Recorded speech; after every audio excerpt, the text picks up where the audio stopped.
Welcome to Tech Tips with Vickers. Today it's going to be a little bit longer than normal. This one needs a little bit more explaining. So what we're looking at today is Google Drive organization. How to get started, what you can do to organize yourself.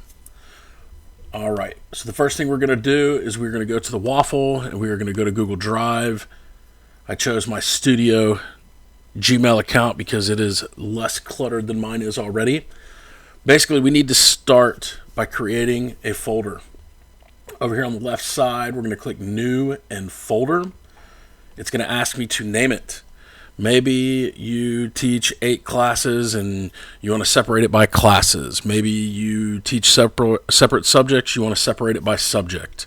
I'm going to use different subjects for my hierarchy in the organization. Yours may be different. This is all preference. This is all how you organize yourself. Your organization does not affect others. So I'm going to name this one Math.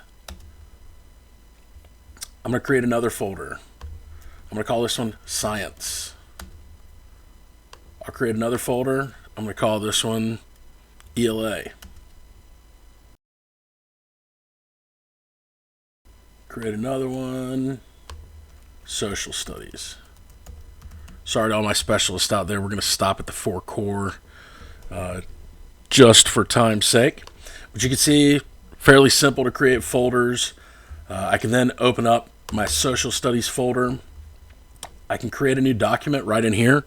Once I create a file inside of a folder of Google Drive, it will live there until I move it. So let's go ahead and create one here. We'll just call this Testing Organization.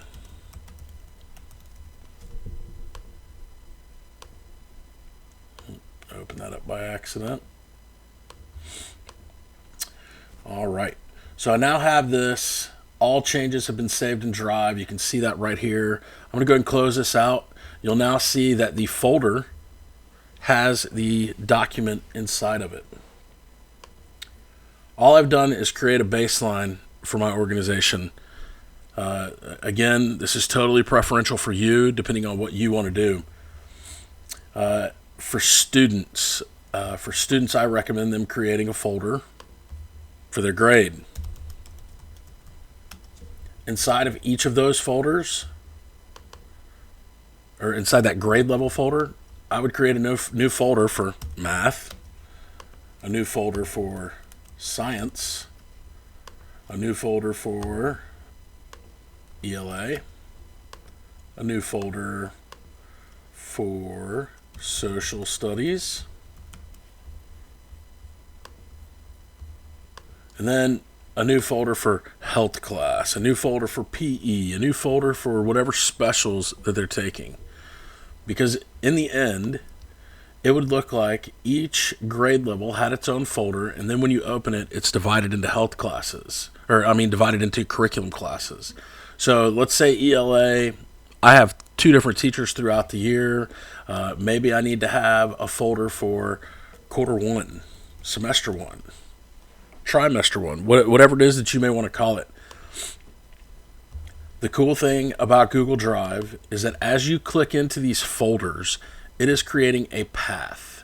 It shows where you have been, and you can use these to navigate back to where you were. So for instance, we started in My Drive, which is like your home starting place for Drive. We then clicked on the 8th grade folder. Inside that 8th grade folder was an ELA folder. Inside the ELA folder is now a quarter 1 folder. I'll back up through the pathway so that you can see. So that's organization with folders. Now, in social studies, a lot of times I would team up with my ELA teachers to try to get the kids to write about things in ELA that have to do with social studies. Maybe this testing organization belongs in ELA and in social studies. Tech tip here, I'm going to select this item and I'm going to hit Shift and then the letter Z. I'm holding down Shift and clicking on the letter Z, and it brings this up. This is a way for me to keep access to the same document in two different folders. So now I'm going to click on ELA, and I'm going to add it there.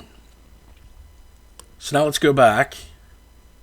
Remember, we were in the social studies folder, and we were looking at the testing organization document. Now I'm going to go to ELA. That same document is here. It is not two separate documents. It is the same document. It's just two different doorways to get in there. So that's quick organization idea for setting up your Google Drive. How you set up your Google Drive is very preferential. I hope this helps. Thank you. Oh, wait a minute. I've got one more thing for you. Please notice that I can also move a file by clicking and dragging. And if I come over here, it's going to give me a drop down of all my folders. That untitled folder has a bunch of stuff in it. I'm going to go to it and watch all the folders open up as I hover. If I wanted to drop that from the social studies into the ELA, this is different from Shift-Z because Shift-Z makes another door. This is going to move it. As I drop it, you see it disappears from the social studies. Now it only lives in ELA. I hope this helps. Thanks for watching Tech Tips with Vickers. Have a great day.